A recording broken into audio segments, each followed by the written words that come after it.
ആലുവ പാലസിൽ കുറേ ദിവസം ഇരുന്നിട്ട് പറഞ്ഞു ഇവിടെ കഥയൊന്നും വരുന്നില്ല, ഈ പരിസരത്തൊന്നും കഥയില്ല. ശ്രീനി പറഞ്ഞു പെരിയാറിൻ്റെ തീരത്ത് കഥ വരില്ല, നമുക്കൊരു കാര്യം ചെയ്യാം, ഭാരതപ്പുഴയുടെ തീരത്തേക്ക് പോകാമെന്ന് പറഞ്ഞു. ഒരു ശ്രീനി ഇങ്ങനെ ഇരുന്നിട്ട് പറഞ്ഞു നമുക്കൊരു പൊങ്ങച്ചക്കാരനായിട്ടുള്ള ഒരു മുതലാളിയുടെ കഥ എൻ്റെ മനസ്സിൽ ഇങ്ങനെ തോന്നുന്നുണ്ട്.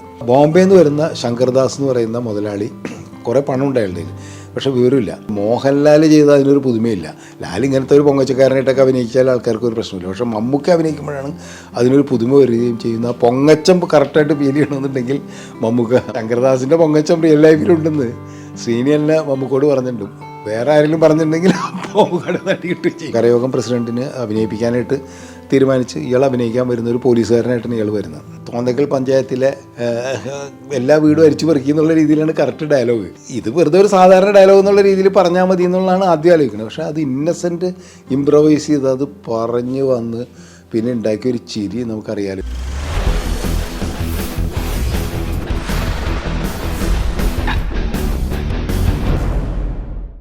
നമസ്കാരം, എൻ്റെ സിനിമാ വിശേഷങ്ങളിലേക്ക് വീണ്ടും സ്വാഗതം. ഞാനും ശ്രീനിവാസനും തമ്മിൽ കുറേ സിനിമകൾ ചെയ്തിട്ടുണ്ട്.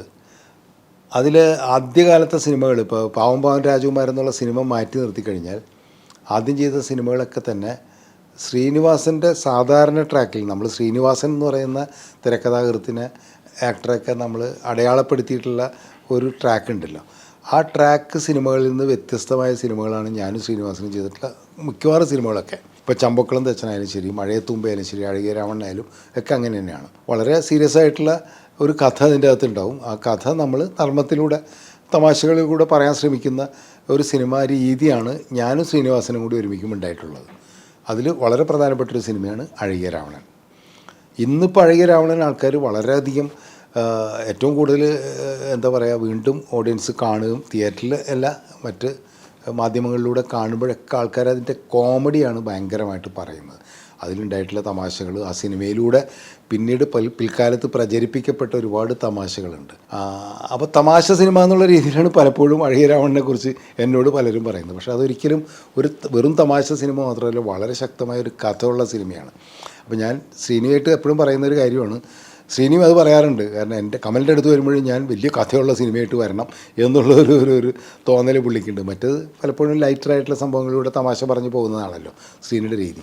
അഴകിയ രാവണനിലേക്ക് വരുമ്പോൾ മഴയത്തുമ്പയ്ക്ക് ശേഷമാണ് ഈ സിനിമ ഉണ്ടാകുന്നത്. അപ്പോൾ മഴയത്തുമ്പ വലിയ വിജയമായി, നല്ല പേര് കിട്ടി, നന്നായിട്ട് ഓടി സിനിമ. മമ്മൂട്ടി, ശ്രീനിവാസൻ, ഞാനും അടങ്ങുന്നൊരു കോമ്പിനേഷൻ ആൾക്കാർക്ക് ഇഷ്ടപ്പെട്ടു. അതുകൊണ്ട് ആ സിനിമ നന്നായിട്ട് ആൾക്കാർ സ്വീകരിച്ചു. അപ്പോൾ അതിൻ്റെ പ്രൊഡ്യൂസർ മാധവൻ നായർ, മുരളി ഫിലിംസ് മാധവൻ നായരാണ്. ഈ ചമ്പക്കുളം തച്ചൻ്റെയും മഴയത്തുമ്പയുടെയും അദ്ദേഹം തന്നെയാണ്. അപ്പോൾ മഴയത്തുമ്പ കഴിഞ്ഞ് കഴിഞ്ഞാൽ അതിൻ്റെ സക്സസ്സിന് ശേഷം അദ്ദേഹം പറഞ്ഞു ഇതേ കോമ്പിനേഷനിലൊരു സിനിമ കൂടി നമുക്ക് പെട്ടെന്ന് ചെയ്യാൻ പറ്റുമോ എന്നൊക്കെ ചോദിച്ചാൽ എൻ്റെ അടുത്ത് വന്ന് പറഞ്ഞു. ഞാൻ പറഞ്ഞു എനിക്ക് കുഴപ്പമില്ല, മമ്മൂക്കയും ശ്രീനിയും ഒക്കെ ആണെങ്കിൽ നമുക്ക് സംസാരിക്കാമെന്ന് പറഞ്ഞ് ശ്രീനിയോട് സംസാരിച്ചു. ശ്രീനി പറഞ്ഞ് നമുക്കൊരു കഥ ഉണ്ടാവട്ടെ, കഥ ഉണ്ടായതിന് ശേഷം മമ്മൂക്കോട് സംസാരിക്കാമെന്ന് പറഞ്ഞു.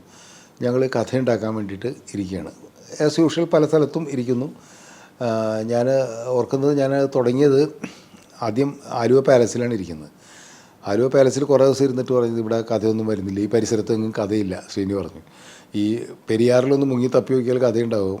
ഞങ്ങൾ മുങ്ങി തപ്പാന്നൊക്കെ തീരുമാനിച്ചു. പക്ഷേ ശ്രീനി പറഞ്ഞ് പെരിയാറിൻ്റെ തീരത്ത് കഥ വരില്ല, നമുക്കൊരു കാര്യം ചെയ്യാം, ഭാരതപ്പുഴയുടെ തീരത്തേക്ക് പോകാമെന്ന് പറഞ്ഞു. അങ്ങനെ ഷൊർണൂർ പോയി. ഒരു 5-6 ദിവസം അവിടെ ഇരുന്ന് കഴിഞ്ഞപ്പോൾ പറഞ്ഞു ഇവിടെ ഒട്ടുമില്ല കഥ, ഇവിടെ വെള്ളം പോലും ഇല്ല, പിന്നെയല്ലേ കഥ എന്നൊക്കെ ശ്രീനി പറഞ്ഞു. നമുക്ക് വേറെ എവിടെയെങ്കിലൊക്കെ പോകാമെന്ന് പറഞ്ഞ് തലശ്ശേരി പോയി. പിന്നെ ഞങ്ങൾ പോകാത്ത സ്ഥലങ്ങളൊന്നുമില്ല, കോഴിക്കോട് പോയി. ഇങ്ങനെ പല സ്ഥലത്ത് പല ഹോട്ടൽ മുറികളിൽ ഇരിക്കുന്നത് പലപ്പോഴും ഇത് പതിവാണ്. ശ്രീനിയായിട്ടിരിക്കുന്ന പല സിനിമകൾക്കും ഇത് സംഭവിച്ചിട്ടുള്ളതാണ്. അങ്ങനെ പലയിടത്ത് ഇരുന്നിട്ട് ഒരു ദിവസം ശ്രീനി എൻ്റെ അടുത്ത് പറഞ്ഞു ശ്രീനിക്ക് മദ്രാസിൽ പോകേണ്ടതായിട്ടുണ്ട്, നമുക്ക് മദ്രാസിൽ പോകാം. ഞങ്ങൾ മദ്രാസിൽ പോയി. അപ്പോൾ പ്രൊഡ്യൂസർ എന്തിനും റെഡിയാണ്. ഞങ്ങൾ എവിടേക്ക് പോകണമെന്ന് പറഞ്ഞു കഴിഞ്ഞാലും, അന്ന് ദുബായി പോകണമെന്ന് പറഞ്ഞാലും പ്രൊഡ്യൂസർ റെഡിയാണ്. അയാൾക്ക് അദ്ദേഹത്തിന് പടം ഉണ്ടായാൽ മതി. അങ്ങനെ ശ്രീനിവാസന് എന്തോ ഡബ്ബിങ് പരിപാടി എന്തൊക്കെയുണ്ട്. അങ്ങനെ മദ്രാസിൽ പോയി. ഞങ്ങൾ ഈരാളി എന്ന് പറഞ്ഞിട്ട് നമ്മുടെ ഒരു സുഹൃത്തുണ്ട്, അദ്ദേഹം നേരത്തെ പ്രൊഡ്യൂസറൊക്കെ ആയിരുന്നു. ശ്രീനിയുടെ അടുത്ത സുഹൃത്താണ്, എൻ്റെയും നല്ല സുഹൃത്താണ്. അദ്ദേഹത്തിൻ്റെ ഒരു ഗസ്റ്റ് ഹൗസ് ഉണ്ട്. അപ്പോൾ അന്ന് സിനിമാക്കാർ കൂടുതൽ താമസിക്കുന്ന ഈ ഈരാളിയുടെ ഗസ്റ്റ് ഹൗസിലാണ്. ഞാൻ അതിനു മുമ്പ് പല പടങ്ങൾക്കും പോയിട്ട് ഇതിൻ്റെ പോസ്റ്റ് പ്രൊഡക്ഷനൊക്കെ ആയിട്ട് ബന്ധപ്പെട്ടിട്ട് അവിടെ താമസിക്കും. ഈരാളി നമുക്ക് സ്പെഷ്യൽ ഫുഡൊക്കെ ഉണ്ടാക്കി തരും, അങ്ങനത്തെ ഒരു ലൈനാണ്. ഈരാളിയുടെ കുക്കൊക്കെ ഉണ്ട്. അതിന് വേണ്ടിയിട്ട് കോട്ടയത്ത് കൊണ്ടുവന്ന ഒരു സ്ത്രീയൊക്കെ ഉണ്ട്, ഒരു അമ്മച്ചി, നല്ല ഫുഡൊക്കെ ഉണ്ടാക്കി തരുന്ന ഒരു ഇതാണ്. അപ്പം ഞങ്ങളവിടെ താമസിക്കുന്നു കുറേ ദിവസങ്ങളായി. ഒരു ശ്രീനി ഇങ്ങനെ ഇരുന്നിട്ട് പറഞ്ഞു നമുക്കൊരു പൊങ്ങച്ചക്കാരനായിട്ടുള്ള ഒരു മുതലാളിയുടെ കഥ എൻ്റെ മനസ്സിൽ ഇങ്ങനെ തോന്നുന്നുണ്ട്. അത് നമുക്കൊന്ന് പിടിച്ചാലോ എന്ന് പറഞ്ഞു. ഞാൻ പറഞ്ഞു നമുക്ക് ഇരിക്കാമെന്ന് പറഞ്ഞ് അങ്ങനെയാണ് അഴികരാവണനിലെ ശങ്കർദാസ് എന്ന് പറയുന്ന കഥാപാത്രത്തിലേക്ക് എത്തുന്നത്. ഞങ്ങൾ അവിടെ നിന്ന് തുടങ്ങി, പിന്നെ ചെന്നൈയിൽ നിന്ന് പോന്ന്, പിന്നെ കേരളത്തിൽ വീണ്ടും വന്ന് കോഴിക്കോടൊക്കെ ഇരുന്നു, അങ്ങനെ കഥ ഡെവലപ്പ് ചെയ്യുന്നു. അപ്പോൾ ബോംബെയിൽ നിന്ന് വരുന്ന ശങ്കർദാസ് എന്ന് പറയുന്ന മുതലാളി കുറേ പണം ഉണ്ട് അയാളുടെ കയ്യിൽ, പക്ഷേ വിവരമില്ല. ഈ വിവരമില്ലാത്ത ഈ മുതലാളി നാട്ടിൽ വന്നിട്ട് കാണിച്ചു കൂട്ടിയിട്ടുള്ള കുറേ അക്രമങ്ങളും പ്രശ്നങ്ങളുമാണ് നമ്മൾ ആദ്യം മനസ്സിലുണ്ടായിരുന്നു. അപ്പോൾ അയാൾക്ക് ഇങ്ങോട്ട് വരാനുള്ളൊരു കാരണം വേണം. അപ്പോൾ അയാളുടെ ഒരു വലിയ സ്വപ്നമുണ്ട്, ആരോടും പറയാത്തത്. അയാൾ പണ്ട് മോഹിച്ചൊരു പെണ്ണിനെ തേടിയാണ് ഇയാൾ വരുന്നത്. അയാളുടെ ബാല്യകൗമാരങ്ങളിൽ അയാൾക്ക് ഏറ്റവും കൂടുതൽ മനസ്സിൽ കൊണ്ടുകിടന്നിരുന്ന ഒരു പെണ്ണിനെ തേടി ഇയാൾ വരുന്നു. അവളെ സ്വന്തമാക്കണമെന്ന് വിചാരിച്ചിട്ടാണ് ഇയാൾ വരുന്നത്. അപ്പോൾ അതിനെന്തൊക്കെ കാണിക്കാൻ പറ്റും, അതിൻ്റെ എല്ലാ കുഴപ്പങ്ങളും ഇയാൾ കാണിക്കാൻ, അവളെ ഇമ്പ്രസ് ചെയ്യാൻ വേണ്ടിയിട്ടും അവളെ സ്വന്തമാക്കാനും വേണ്ടിയിട്ട്. അങ്ങനെയാണ് ഇതിൻ്റെ ഒരു കഥയുടെ തുടക്കം ഉണ്ടാകുന്നത്. അപ്പോൾ ശങ്കർദാസ് എന്ന് പറയുന്ന പൊങ്ങച്ചക്കാരനായിട്ടുള്ളൊരു മനുഷ്യൻ, അയാളിലൂടെ ഡെവലപ്പ് ചെയ്ത് വരുന്ന ഒരു കഥയാണ്. അപ്പോൾ ഈ കഥ വന്നിട്ട് പിന്നീട് ഇൻസിഡൻസ് ഉണ്ടാവണമല്ലോ. ഇൻസിഡൻസിൻ്റെ ഒരു ആലോചനയിലാണ് ഇയാളൊരു സിനിമ പിടിച്ചാലോ എന്നാലോചിക്കുന്നത്. അതിന് മിക്കവാറും ഈ പൊങ്ങച്ചക്കാരായിട്ടുള്ള മുതലാളിമാർക്കൊക്കെ ഉള്ളൊരു പ്രധാനപ്പെട്ടൊരു കാര്യമാണല്ലോ സിനിമ പിടിക്കുക. സിനിമ പിടിച്ചു കഴിഞ്ഞാൽ പേരുണ്ടാവും, സിനിമയുടെ ഒരു പരിസരത്ത് ഇങ്ങനെ കറങ്ങി അടിച്ച് കിടക്കുക എന്ന് പറയുമ്പോഴേ നമുക്ക് ഒരുപാട് സീൻസ് കിട്ടും എന്ന് പറഞ്ഞിട്ടാണ് ഇയാൾ സിനിമാ നിർമ്മാതാവാകുന്നതും ഒരു സിനിമയുടെ ഷൂട്ടിങ്ങിന് വേണ്ടിയിട്ട് ഒരു ഡയറക്ടറെ കണ്ടെത്തുന്നത് ശ്രീനിവാസൻ. അപ്പോൾ ശ്രീനിവാസൻ്റെ ക്യാരക്ടർ ഇയാളുടെ പഴയ സുഹൃത്താണ്. കുട്ടിക്കാലത്ത് ഈ ആദ്യം അറിയില്ലായിരുന്നു. ഒരു മുതലാളി വന്നിട്ടുണ്ടെന്ന് പറഞ്ഞിട്ട് ആ സിനിമയിൽ വളരെ പ്രശസ്തമായൊരു സീനുണ്ടല്ലോ, നിങ്ങളൊക്കെ ഇപ്പോഴും ഓർക്കുന്നുണ്ടാവും, എല്ലാവരും ഇപ്പോഴും പറഞ്ഞ് ചിരിക്കുന്നുണ്ട്. അപ്പോൾ ശങ്കർദാസ് ഭയങ്കര ധാരാളിയാണ്, വരുന്നവർക്കൊക്കെ പൈസ കൊടുക്കുന്നു, വരുന്നവരൊക്കെ സഹായിക്കുന്നു പറഞ്ഞിട്ട് ശ്രീനിവാസൻ്റെ ക്യാരക്ടറിൻ്റെ ഇൻട്രൊഡക്ഷൻ തന്നെ അതാണ്. ഈ ജുബയൊക്കെ ഇട്ട് വന്നിട്ട് കുറിയൊക്കെ തൊട്ടിട്ട് അംബുജാഷൻ എന്ന് പറയുന്ന എഴുത്തുകാരനാണ്, സാഹിത്യകാരനാണ്, തയ്യൽക്കാരനാണ് അംബുജാഷൻ. അപ്പോൾ അംബുജാഷൻ വന്നിട്ട് ഈ വീടിൻ്റെ മുമ്പിൽ വന്നിട്ട് ഇവിടെ വരുന്നവർക്കൊക്കെ 100 രൂപ കൊടുക്കണമെന്ന് കേട്ടല്ലോ എന്നും പറഞ്ഞിട്ട് ശ്രീനിവാസൻ വരുന്ന ആ ഡയലോഗ് കൊച്ചിൻ ഹനീഫയുടെ ക്യാരക്ടറിനോട് പറയുന്നത്. കൊച്ചിൻ ഹനീഫയും വളരെ രസകരമായൊരു ക്യാരക്ടറാണ് അതിൽ ചെയ്തത്. ഈ വർഗീസ് എന്ന് പറഞ്ഞിട്ട് ഇയാളുടെ ഒരു എർത്തായിട്ട് നടക്കുന്ന അയാൾ ഒരു പൊങ്ങച്ചക്കാരനാണ്. ഇന്നലെ മുതലാളിക്ക് മറ്റേ ഇവരൊക്കെ ആയിട്ട് രാജേഷ് ഖന്നയും ശത്രുഘ്നൻ സിൻഹയായിട്ടായിരുന്നു ഡിന്നറായിരുന്നു എന്നൊക്കെ പറയുന്ന സിനിമാ താരങ്ങളൊക്കെ ആയിട്ട് ഭയങ്കര കമ്പനിയാണെന്നൊക്കെ പറയുന്ന രീതിയിലുള്ളൊരു ക്യാരക്ടറാണ്. അങ്ങനെ 100 രൂപ വെച്ചിട്ട് വരുന്ന ക്യാരക്ടറാണ് ശ്രീനിവാസൻ്റെ. അപ്പോൾ എനിക്കറിയില്ല ഈ ശങ്കർദാസ് ഇയാളുടെ കളിക്കൂട്ടുകാരനായിരുന്നു എന്നുള്ളത്. പിന്നീട് ശങ്കർദാസ് മുറിയുടെ അകത്ത് പിടിച്ചിട്ട് ഇടിച്ച് നിനക്ക് എന്നെ ഓർമ്മയിലിടാന്ന് ചോദിക്കുന്ന ഒരു സംഭവത്തിൽ നിന്നാണ് അംബുജാഷിൻ്റെ ശംഖു ആണെന്നും പറഞ്ഞിട്ട് കെട്ടിപ്പിടിക്കുന്ന ആ ഒരു സീനൊക്കെ. അങ്ങനെയാണ് ഇയാൾ എൻ്റെ ഒരു കഥയുണ്ടെന്നും പറഞ്ഞിട്ടാണ് ഈ സിനിമയ്ക്ക് വേണ്ടിയിട്ടുള്ള കഥ എന്ന് പറഞ്ഞിട്ട് ചിറകൊടിഞ്ഞ കിനാവുകൾ എന്ന് പറഞ്ഞിട്ട് ഇയാൾ എഴുതിയൊരു നോവലുണ്ട്.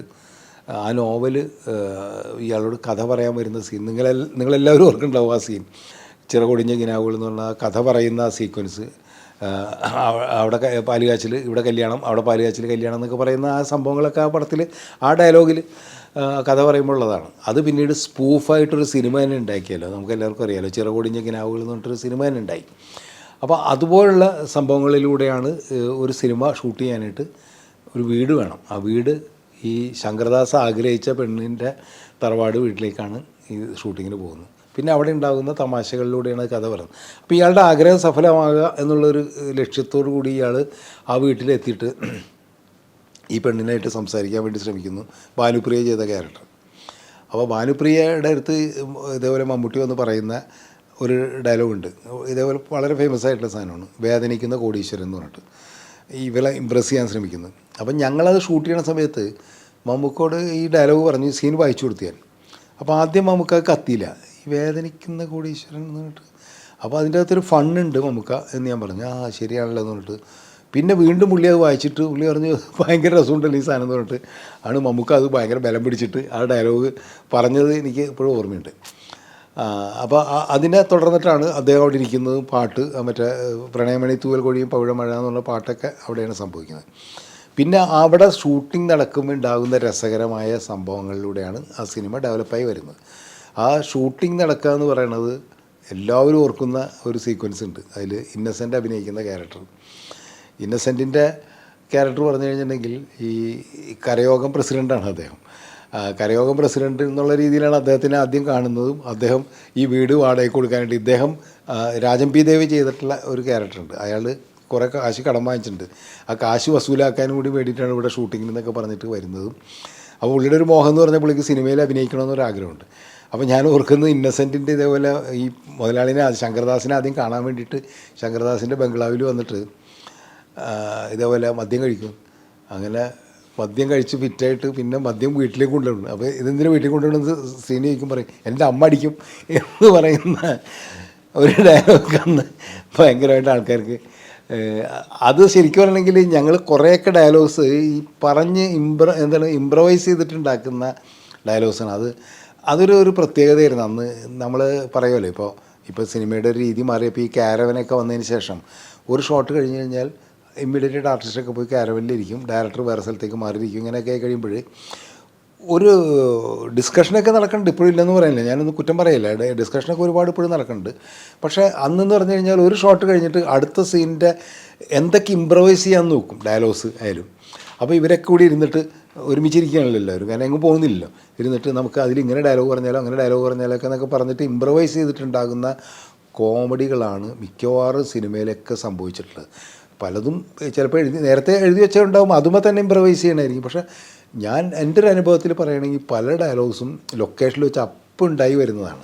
അപ്പോൾ ഞാനിത് ഓർക്കാൻ കാരണം ഈ അഴകിയ രാവണനിൽ ഇതേപോലെ സിനിമ ഷൂട്ട് ചെയ്യുന്നു, അതിൽ ഇന്നസെൻ്റ് അഭിനയിക്കാൻ വരുന്നു. ഈ കരയോഗം പ്രസിഡൻറ്റിന് അഭിനയിപ്പിക്കാനായിട്ട് തീരുമാനിച്ച് ഇയാൾ അഭിനയിക്കാൻ വരുന്ന ഒരു പോലീസുകാരനായിട്ടാണ് ഇയാൾ വരുന്നത്.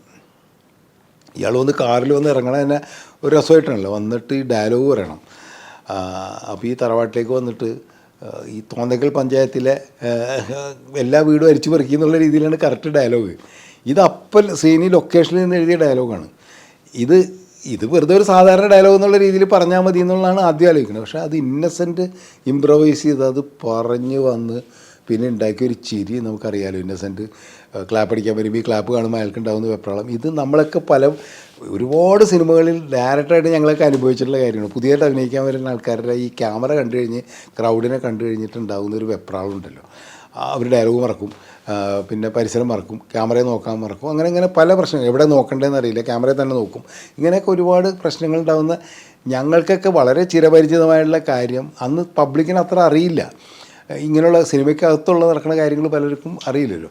അപ്പോൾ അതാണ് ആ സിനിമയിൽ ചിത്രീകരിച്ചതെന്നുള്ളതാണ്. അപ്പോൾ സ്പോണ്ടേനിയസ് ആയിട്ട് ഇന്നസെൻ്റായിട്ട് പറഞ്ഞിട്ടുള്ള കുറേ ഡയലോഗ്സുകൾ. പിന്നെ ഇപ്പോൾ അരി പെറുക്കുക എന്ന് പറയുന്നത് ഇപ്പോൾ ഒരു ഫ്രേസായിട്ട് തന്നെ മാറിയിട്ടുണ്ട്. നമുക്കറിയാം സിനിമയിലൊക്കെ ഇപ്പോൾ എല്ലാവരും ഇപ്പോഴും പറയാറുണ്ട്, ഡയലോഗ് തെറ്റിച്ച് കഴിഞ്ഞാൽ പറയും അയാൾ അരി പെറുക്കണമെന്ന് പറയും. ആ രീതിയിലേക്ക് ഫ്രേസായിട്ട് മാറുന്ന രീതിയിലേക്ക് സംഭവം വന്നു എന്നുള്ളതാണ്. അത് ശ്രീനിയും ഇന്നസെൻറ്റും കൂടി അപ്പം ലൊക്കേഷനിൽ നിന്നിട്ട് ഇമ്പ്രവൈസ് ചെയ്താണ്. ആ സീനിൽ നമുക്കറിയാം ലാൽ ജോസ് എൻ്റെ അസോസിയേറ്റായിട്ട് വർക്ക് ചെയ്യുന്നതാണ്. ലാൽ ജോസ്, അക്കു അക്ബർ, ഇവർ രണ്ടുപേരൊക്കെ ആ സീനിൽ അഭിനയിച്ചിട്ടുണ്ട്. അപ്പോൾ നമ്മുടെ ക്രൂ തന്നെയാണ് അതിൽ അഭിനയിക്കുന്ന കാര്യങ്ങളൊക്കെ. അങ്ങനെയൊക്കെയാണ് അതിൻ്റെ കാര്യങ്ങൾ പോയിട്ടുള്ളത്. അപ്പോൾ എല്ലാവരും ഓർക്കുന്ന സീനുണ്ടാവും. ഈ മമ്മൂക്കയുടെ ക്യാരക്ടർ ഉണ്ടല്ലോ ശങ്കർദാസ് എന്ന് പറയുന്നത്. അപ്പോൾ അതിൽ ചില സാധനങ്ങൾ ഞാൻ ഓർക്കുന്നത്, നേരത്തെ വേദനിക്കുന്ന കോടീശ്വരൻ എന്ന് പറഞ്ഞ പോലെ തന്നെ ഇദ്ദേഹം ലൊക്കേഷനിലേക്ക് വരുന്നത് നമ്മൾ ഓർമ്മില്ല. തൊപ്പിയൊക്കെ വെച്ച് കോട്ടൊക്കെ ഇട്ടിട്ട് വലിയൊരു മുതലാളിയുടെ ചീപ്പ്നെസ് എല്ലാമായിട്ടാണ് ഈ ലൊക്കേഷനിൽ വന്ന് ഇറങ്ങുന്നത് പ്രൊഡ്യൂസർ. ഹീറോ, അതിൽ അഭിനയിക്കുന്ന ഹീറോ പോലും ഇറങ്ങാൻ വരാത്ത രീതിയിലുള്ള വേഷം കെട്ടിയിട്ടാണ് ഈ പ്രൊഡ്യൂസർ വന്ന് കസേരയൊക്കെ ഇട്ടിരിക്കുന്നത്. ഒരു ഷോട്ടിൽ ബിജുമേനോനാണ് ഡയറക്ടറായിട്ട് അഭിനയിക്കുന്നത്. അപ്പോൾ ട്രോളി വരുന്നു, ബിജുമേനൻ ആ ട്രോളിയുടെ ഒപ്പം ഇങ്ങനെ മൂവ് ചെയ്ത് ഇങ്ങനെ പോകുമ്പോൾ പെട്ടെന്ന് ക്യാമറയിൽ പ്രൊഡ്യൂസർ ഫ്രെയിമിലേക്ക് വന്നു. അപ്പോൾ ബിജുമേനൻ കട്ട് പറഞ്ഞിട്ട് സാറേ അത് ഫ്രെയിമാണ് മാറിയിരിക്കുന്നു പറഞ്ഞു. ഞാനാണ് ഈ പടത്തിൻ്റെ പ്രൊഡ്യൂസർ, ക്യാമറ അങ്ങോട്ട് മാറ്റി വെച്ചാൽ മതി എന്ന് പറയുന്ന ഒരു ഡയലോഗുണ്ട് അതിൻ്റെ അകത്ത്. അത് അന്ന് ആൾക്കാർക്ക് അതിൻ്റെ ഒരു ഫണ്ട് അത്ര കിട്ടിയിട്ടുണ്ടെന്ന് എനിക്കറിയില്ല. പക്ഷേ ഇപ്പോൾ ഇത് എല്ലാവരും പറഞ്ഞ് ചിരിക്കുന്ന ഒരു സംഭവമാണ്. കാരണം ഇപ്പോൾ ക്യാമറയും അതിൽ ഫ്രെയിമിൽ ആൾക്കാർ വരുന്നു എന്നൊക്കെ പറഞ്ഞാൽ എല്ലാ കോമൺ മനുഷ്യർക്ക് എല്ലാവർക്കും മനസ്സിലാവുന്ന ഒരു സാധനമാണ്. അത്തരം ഒരുപാട് സീനുകൾ ആ പടത്തിൽ ഫണ്ണായിട്ട് അതിൻ്റെ അകത്തുണ്ട്. അതൊക്കെ തന്നെ ഒരു കൾട്ടായിട്ട് മാറി എന്നുള്ള. പക്ഷേ റിലീസ് ചെയ്ത സമയത്ത് അങ്ങനെ കൾട്ടായിരുന്നു എന്ന് ചോദിച്ചു കഴിഞ്ഞിട്ടുണ്ടെങ്കിൽ അല്ലായിരുന്നു എന്നുള്ളതാണ് സത്യം. കാരണം നമ്മൾ പലയിടത്തും ചിരിക്കുമെന്ന് വിചാരിച്ചോളൂ. ഇപ്പോൾ ഒരു ഉദാഹരണം പറയുകയാണെങ്കിൽ നേരത്തെ കഥ പറയണ സീൻ, ശ്രീനിവാസൻ കഥ പറയണ സീനിൽ ഭയങ്കര ചിരി കിട്ടുമെന്ന് നമ്മൾ വിചാരിച്ചു. വലിയ ചിരി ഉണ്ടായിരുന്നില്ല തിയേറ്ററിൽ. അപ്പോൾ എൻ്റെ അടുത്ത് പ്രൊഡ്യൂസർ എൻ്റെ അടുത്ത് ഫസ്റ്റ് ഡേ കഴിഞ്ഞിട്ട് വൈകുന്നേരം വിളിച്ചിട്ട് പറഞ്ഞു, ആ കഥ പറയുന്ന സീൻ കുറച്ച് ലോങ് ആയി പോയില്ലേ, നമുക്കതൊന്ന് കട്ട് ചെയ്താലോ. ഞാൻ പറഞ്ഞേ അത് കട്ട് ചെയ്യാൻ പറ്റില്ല നമുക്ക്. കാരണം വെച്ച് കഴിഞ്ഞിട്ടുണ്ടെങ്കിൽ ഒന്നാമത് റൗണ്ട് ട്രോൾ ഇട്ടിട്ടാണ് അതിൻ്റെ ഷോട്ട്, സിംഗിൾ ഷോട്ടിലാണ് മിക്കവാറും എല്ലാം പറയുന്നത്. അതിൻ്റെ ഇടയിൽ വെച്ച് കട്ട് ചെയ്യാൻ പറ്റില്ല. പിന്നെ മുഴുവൻ കട്ട് ചെയ്യാൻ പറ്റില്ല, കാരണം കഥ പ്രശ്നമാവും. ഇതേ സംഭവം തന്നെ ഉണ്ടായി. വിദ്യാസാഗർ ആണ് ആ പടത്തിൻ്റെ മ്യൂസിക്. ഞാൻ വിദ്യാസാഗറിൻ്റെ കാര്യങ്ങളിലേക്ക് വരാം. വിദ്യാസാഗർ റീ റെക്കോർഡിങ് നടക്കുന്ന സമയത്ത് ഈ സീൻ കണ്ടിട്ട് എൻ്റെ അടുത്ത് പറഞ്ഞു ഭയങ്കര ലാഗാണെന്ന് പറഞ്ഞ സീൻ. അപ്പോൾ ഞാൻ വിദ്യാസാഗറിൻ്റെ അടുത്ത് പറഞ്ഞു അത് നിങ്ങൾക്ക് ഡയലോഗ് മനസ്സിലാകാത്തതുകൊണ്ടാണ്, വിദ്യാസാഗർ മലയാളിയല്ലല്ലോ, അതുകൊണ്ട് മനസ്സിലാകാത്തതുകൊണ്ടാണ്, അത് ഭയങ്കര ഇൻട്രസ്റ്റിംഗ് ആണെന്ന് പറഞ്ഞു. അതിന് എന്ത് മ്യൂസിക് കൊടുക്കും? ഞാൻ പറഞ്ഞു മ്യൂസിക്കൊന്നും കൊടുക്കേണ്ട, അദ്ദേഹം പറയുന്ന ഡയലോഗ് തന്നെയുണ്ട്, ആൾക്കാർ കേട്ടിരുന്നുള്ളൂ എന്ന് പറയും. മ്യൂസിക്കും അങ്ങനെ കൊടുത്തിട്ടില്ല, അതിൻ്റെ തുടക്കത്തിൽ മാത്രം ചെറിയ മ്യൂസിക്കുള്ളൂ. ഞാൻ പറഞ്ഞു വരുന്നത്, അപ്പോൾ ഇത് ഈ സിനിമ തിയേറ്ററിൽ അന്ന് അത്രമാത്രം ചിരിയൊന്നും ഉണ്ടാക്കാത്ത സീൻ, കഥ പറയുന്ന സീൻ പിൽക്കാലത്ത് ഒരു കൾട്ട് ഡയലോഗുകളായി മാറുന്നു. ഞാൻ നേരത്തെ പറഞ്ഞ ഒരു ചിറകുടിഞ്ഞ കിനാവുകൾ എന്ന് പറഞ്ഞിട്ടൊരു സിനിമ തന്നെ സ്പൂഫായിട്ട് വരുന്നു എന്നുള്ള രീതിയിലേക്ക് വന്നു എന്നുള്ളതാണ്. ചില സിനിമകൾ അങ്ങനെയാണ്, കാലത്തിന് ശേഷം, കുറേ കാലത്തിന് ശേഷം അത് ചർച്ച ചെയ്യപ്പെടുകയും അത് പിന്നീട് ആൾക്കാരെ ഏറ്റെടുക്കുകയും ചെയ്യുന്നതിന് ഏറ്റവും വലിയൊരു ഉദാഹരണമാണ്, എൻ്റെ സിനിമാ ജീവിതത്തിൽ തന്നെ ഏറ്റവും പ്രധാനപ്പെട്ട ഉദാഹരണമാണ് അഴകിയ രാവണൻ എന്ന് പറയുന്ന സിനിമ. ഈ അഴകിയ രാവണൻ ഞാൻ നേരത്തെ കഥ ഉണ്ടാക്കിയ ഒരു സംഭവങ്ങൾ പറഞ്ഞു കഴിഞ്ഞപ്പോൾ അതിൻ്റെ സെക്കൻഡ് ഹാഫിൽ നമുക്ക് എല്ലാവർക്കും അറിയാം, ഭാനുപ്രിയയുടെ ക്യാരക്ടർ ഇയാളോട് തോന്നുന്നൊരു വെഞ്ചൻസ് ഉണ്ട്. കാരണം ഇയാൾ തന്നെ പണം കൊടുത്തിട്ട് വിലക്ക് വാങ്ങാൻ വേണ്ടി ശ്രമിക്കുകയാണെന്ന് പറയുമ്പോൾ ഒരു പെണ്ണിനെ സംബന്ധിച്ചോളം അവളുടെ ആത്മാഭിമാനത്തിൻ്റെ പ്രശ്നമാണ്. അവളാണെങ്കിൽ സ്നേഹിക്കുന്നത് വേറൊരു പുരുഷനപ്പുറത്തുണ്ട്. ഇവളെ കല്യാണം കഴിക്കാനായിട്ട് ഇയാൾ തീരുമാനിക്കുന്നത് പ്രപ്പോസലായിട്ട് വരുമ്പോൾ ഈ രാജൻ പി ദേവിൻ്റെ അച്ഛൻ, ഇവളുടെ ഭാനുപ്രിയയുടെ അച്ഛൻ്റെ ക്യാരക്ടർ, അയാളുടെ ഗതികേടുകൊണ്ട് അയാൾ വാങ്ങിച്ച കടം വീട്ടാനൊക്കെ പറ്റാത്തൊരവസ്ഥ വരുമ്പോൾ കല്യാണത്തിന് മോളോട് റിക്വസ്റ്റ് ചെയ്യുന്ന സമയത്ത് മോൾ തയ്യാറാവുന്നു. പക്ഷേ അവളുടെ മനസ്സിലുണ്ടാകുന്ന ഒരു സംഭവം എന്ന് പറഞ്ഞാൽ ഇയാളോട് പകരം വീട്ടണം, ഈ ശങ്കർദാസിനോട്. അതിന് ചെയ്യുന്നത് വെച്ച് കഴിഞ്ഞാൽ സ്നേഹിച്ച പുരുഷൻ്റെ കൂടെ ബന്ധപ്പെട്ടതിന് ശേഷമാണ് പിറ്റേന്ന് ആദ്യ രാത്രിയിൽ പറയുന്നത് ഞാൻ വെർജിനല്ല എന്ന് പറയുന്ന ഒരു സംഭവത്തിൽ ശങ്കർദാസ് ആദ്യം തകർന്നു പോകുന്നു എന്ന് പറയുന്നൊരു സംഭവമുണ്ട്. അപ്പോൾ ശങ്കർദാസ് ആദ്യം ഒന്ന് പരിങ്ങിയിട്ട് പിന്നെ ശങ്കർദാസ് പറയുന്നൊരു സാധനമുണ്ട്, നിന്നെ ഞാൻ കല്യാണം കഴിക്കില്ലായിരുന്നു, അവൻ കല്യാണം കഴിക്കാൻ ഞാൻ സമ്മതിച്ചു കൊടുക്കുമായിരുന്നു, പക്ഷേ അവൻ്റെ സ്നേഹം ആത്മാർത്ഥമല്ല എന്ന് ഞാൻ തിരിച്ചറിഞ്ഞുകൊണ്ടാണെന്ന് പറഞ്ഞിട്ട് ഇയാളൊരു വീഡിയോ കാസറ്റ് ഇട്ട് കാണിച്ചു കൊടുക്കുന്ന ഒരു സംഭവം. ആ സിനിമ കണ്ടവർക്ക് എല്ലാവർക്കും അറിയാം. എന്ന് വെച്ചാൽ ശങ്കർദാസ് പണം കൊടുത്തിട്ട് അവൻ ഒഴിവാക്കി, അപ്പോഴാണ് അവൻ ഫേക്കായിരുന്നു എന്നുള്ള കാര്യം ഈ ഭാനുപ്രിയ ക്യാരക്ടർ അറിയുന്നത്. ഇത് അന്ന് പടം റിലീസ് കഴിഞ്ഞപ്പോൾ ഓഡിയൻസിനെ ആക്സെപ്റ്റ് ചെയ്യാൻ കുറച്ച് പാടായിരുന്നു. കാരണം പ്രത്യേകിച്ച് ഒരു നായക സങ്കല്പം, ഇപ്പം മമ്മൂട്ടിയെ പോലൊരു ആക്ടർ അങ്ങനെ നിൽക്കുമ്പോൾ അയാളുടെ ഭാര്യ, അയാൾ കല്യാണം കഴിച്ചുകൊണ്ടുവന്ന ഭാര്യ വെർജിനല്ല എന്ന് പറയുന്ന ഒരു സംഭവം അന്നത്തെ ഓഡിയൻസിന് അന്നൊരു പ്രശ്നമില്ലായിരിക്കാം, പക്ഷെ അന്നതൊരു വലിയ പ്രശ്നമായിരുന്നു. അതുകൊണ്ടാണ് പടം ഇറങ്ങിക്കഴിഞ്ഞ് കഴിഞ്ഞപ്പോൾ ഈ കോമഡികൾക്കൊക്കെ അപ്പുറത്ത് ഇതിലെ കഥ പെട്ടെന്ന് ആക്സെപ്റ്റ് ചെയ്യാൻ ആൾക്കാർക്ക് പ്രയാസം ഉണ്ടായിരുന്നു എന്നുള്ളൊരു സത്യം തന്നെയാണ്. അതുകൊണ്ട് ഇന്നിപ്പോൾ നമ്മളതിൻ്റെ ക്ലൈമാക്സിനെ കുറിച്ചും പല ആൾക്കാർ പറയുന്നു, വെറുപ്പിൻ്റെ അവസാനം എനിക്ക് കുട്ടിശങ്കറിനോട് സ്നേഹമാണെന്ന് പറയുന്ന പെൺകുട്ടിയുടെ ആ ഒരു ഡയലോഗ് ഇന്നിപ്പോൾ ആൾക്കാരെ ആക്സെപ്റ്റ് ചെയ്യുന്നുണ്ട്. അന്ന് അത്ര കൂടെ ആക്സെപ്റ്റ് ചെയ്തതെന്ന് ചോദിച്ചു കഴിഞ്ഞിട്ടുണ്ടെങ്കിൽ ഇല്ലായിരുന്നു എന്നുള്ളതാണ് സത്യം. പക്ഷേ ഞങ്ങൾ അന്ന് ആലോചിച്ച് വെച്ചാൽ ഞാനും ശ്രീനി ആയാലും ശരി, മഴയത്തുമ്പേലും ഇതേപോലെ പ്രണയം എന്ന് പറയുന്നത് യൂഷ്വൽ അല്ലാത്തൊരു ട്രാക്കിലൂടെ പോകുന്നു. ഇതും അങ്ങനെയാണ് നമ്മൾ പ്ലാൻ ചെയ്തത്. പക്ഷേ ഈ ഒരു സംഭവം ഒരു വ്യത്യാസമാണ്, കാലത്തിനപ്പുറം സിനിമ സഞ്ചരിക്കുന്നു എന്നുള്ളത് പലപ്പോഴും നമ്മളെ ബോധ്യപ്പെടുന്നത്. എൻ്റെ പല സിനിമകൾക്കും ആ സാധനം ഉണ്ടായിട്ടുണ്ട്. ചില തോട്ടുകൾ പിൽക്കാലത്ത് അതൊരു എന്താ പറയുക, ഐക്കോണിക്കായിട്ടോ അല്ലെങ്കിൽ ആ രീതിയിലേക്ക് ആൾക്കാർ ചർച്ച ചെയ്യുന്ന രീതിയിലേക്ക് വരും. അഴകിയ രാവണനെക്കുറിച്ച് വളരെ സീരിയസ് ആയിട്ട് പറയുമ്പോൾ ചില കാര്യങ്ങൾ എനിക്ക് അങ്ങനെയാണ് പറയാൻ തോന്നിയത്. ഇനി ഞാനതിൻ്റെ ഫണ്ടിൻ്റെ കാര്യങ്ങൾ നമ്മൾ പറഞ്ഞല്ലോ, എന്നെ സംബന്ധിച്ചോളം ഏറ്റവും മെമ്മറബിളായിട്ടുള്ള സിനിമയായിട്ട് അഴകിയ രാവണൻ മാറിയതിന് ഒരു കാര്യം എന്ന് പറയുന്നത് അത് ഈ കൾട്ടായിട്ടുള്ള സീനുകളും കോമഡികളൊക്കെ ഉള്ളപ്പോൾ തന്നെ. പിന്നെ മറ്റൊരു ഏറ്റവും പ്രധാനപ്പെട്ട കാര്യം മമ്മൂട്ടി എന്ന് പറയുന്ന ആക്ടർ അന്ന് വരെയും വളരെ ഗൗരവക്കാരനായിട്ടുള്ള കഥാപാത്രങ്ങളെ അവതരിപ്പിച്ചുകൊണ്ടിരിക്കുന്ന ഒരാക്ടറായിരുന്നു. നമുക്ക് എല്ലാവർക്കും അറിയാമല്ലോ, വളരെ പൗരുഷമുള്ള, എന്താ പറയുക, ആ രീതിയിൽ ഇമോഷണലായിട്ടുള്ള ക്യാരക്ടർ അഭിനയിക്കുന്ന ഒരാൾ ഒരു പരിധിവരെ ഒരു ഫണ്ണ് ക്യാരക്ടറാണത്. ഒരു പൊങ്കച്ചക്കാരനായിട്ടുള്ളൊരു മുതലാളിയുടെ ക്യാരക്ടർ ചെയ്യുമ്പോൾ അന്ന് ആൾക്കാർക്ക്, പിൽക്കാലത്ത് നമുക്കറിയാം അതിനുശേഷം എത്രയോ കാലം കഴിഞ്ഞിട്ടാണ് പ്രാഞ്ചിയേട്ടൻ വന്നത്, അന്ന് അതും ആൾക്കാർക്ക് മമ്മൂട്ടിയോ ഇങ്ങനത്തെ ഒരു കഥാപാത്രം എന്നുള്ളൊരു തോന്നലുണ്ടായിട്ടുണ്ടാവും. ഇത് കഥ ഡിസ്കസ് ചെയ്യുമ്പോഴും ഇതേപോലെ ഉണ്ടായിരുന്നു. ഞങ്ങൾ കഥയൊക്കെ ഉണ്ടാക്കി പ്രൊഡ്യൂസറോട് കഥ പറഞ്ഞു കഴിഞ്ഞപ്പോൾ അയ്യോ ഇത് മമ്മൂട്ടിയുടെ ശരിയോ, ഇത് മോഹൻലാൽ ചെയ്യേണ്ട ക്യാരക്ടറല്ലേ എന്ന് പ്രൊഡ്യൂസറടക്കം ചോദിച്ചു. അപ്പോൾ ശ്രീനി പറഞ്ഞ മറുപടി എന്ന് വെച്ചാൽ മോഹൻലാൽ ചെയ്താൽ അതിനൊരു പുതുമയില്ല, ലാൽ ഇങ്ങനത്തെ ഒരു പൊങ്ങച്ചക്കാരനായിട്ടൊക്കെ അഭിനയിച്ചാൽ ആൾക്കാർക്ക് ഒരു പ്രശ്നമില്ല, പക്ഷേ മമ്മൂക്ക അഭിനയിക്കുമ്പോഴാണ് അതിനൊരു പുതുമ വരികയും ചെയ്യുന്നത്. ആ പൊങ്ങച്ചം കറക്റ്റായിട്ട് ഫീൽ ചെയ്യണമെന്നുണ്ടെങ്കിൽ മമ്മൂക്ക. അപ്പം ഞങ്ങളിത് പറഞ്ഞു കഴിഞ്ഞപ്പോൾ ശ്രീനി തന്നെ പറഞ്ഞു, അല്ല റിയൽ ലൈഫിലും അങ്ങനെ തന്നെയാണ് എന്ന്. ഇത് ശ്രീനിക്ക് മാത്രം പറയാൻ പറ്റുന്നൊരു ഡയലോഗാണ്. ഇത് ശ്രീനി മമ്മൂക്കോട് പറഞ്ഞിട്ടുണ്ട്. ശങ്കർദാസിൻ്റെ പൊങ്ങച്ചം റിയൽ ലൈഫിലുണ്ടെന്ന് ശ്രീനി തന്നെ മമ്മൂക്കോട് പറഞ്ഞിട്ടുണ്ട്. വേറെ ആരെങ്കിലും പറഞ്ഞിട്ടുണ്ടെങ്കിൽ അപ്പോൾ കട തട്ടി കിട്ടുകയും ചെയ്യും. അത് വേറെ സംഭവം. നമുക്കതിന് തമാശയായിട്ട് ചിരിച്ച് കളിച്ച് എടുക്കുകയും ചെയ്തു.